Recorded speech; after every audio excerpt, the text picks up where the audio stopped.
My father handed the company to my golden boy brother at his 60th birthday, so I quit overnight and built a rival empire that crushed them. For 15 years, I was the backbone of my father's manufacturing company. I ran operations, fixed broken systems, worked 70-hour weeks while my younger brother Dylan coasted through middle management, charming clients at golf tournaments. Dad always said, "You're the engine, son. Dylan is the face." I thought that meant something. I was wrong. At Dad's 60th birthday party, surrounded by 200 employees and industry contacts, he clinked his glass for an announcement. "I'm stepping back," he said, beaming, "and I'm proud to announce Dylan will be taking over as CEO." The room erupted in applause. Dylan stood, straightened his tie, soaking it in. I sat frozen, fork halfway to my mouth. Dad never even glanced my way. After the speech, I cornered him in his office. "Dad, we need to talk about this decision." He poured himself scotch. "Dylan has the personality for leadership. You're better behind the scenes. You understand." "No," I said quietly. "I really don't." That night, I drafted my resignation, effective immediately, citing irreconcilable differences in company direction. Monday morning, I walked into Dad's office, handed him the letter, and left my keycard on his desk. He actually laughed. "You'll be back in a week. You need this place more than it needs you." I smiled. "We'll see." Dylan called that afternoon, furious. "You can't just abandon the family business." It stopped being family when Dad made it clear I'm just an employee. I hung up. Within 48 hours, I'd contacted every supplier, manufacturer, and client I'd built relationships with over 15 years. Turns out, they respected me more than they respected my father's name. I incorporated Mitchell Manufacturing with my life savings and a small business loan. 6 of our best engineers quit to join me.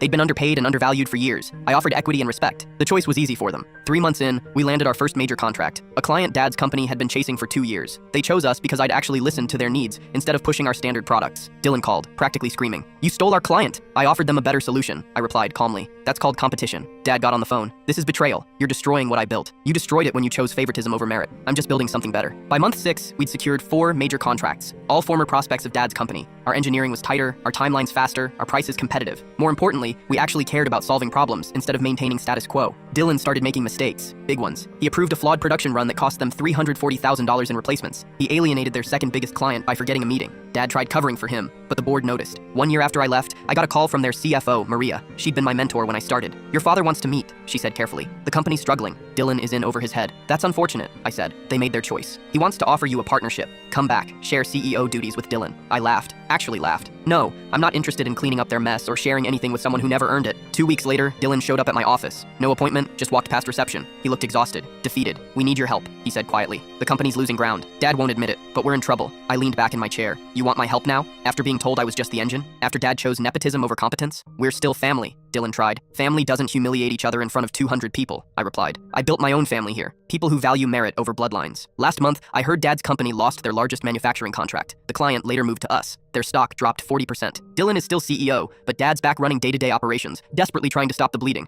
I see Dad at events, older, tired, silent. Dylan texted, "You won. Happy now?" I didn't reply. This was never about winning. It was about being valued. They learned too late.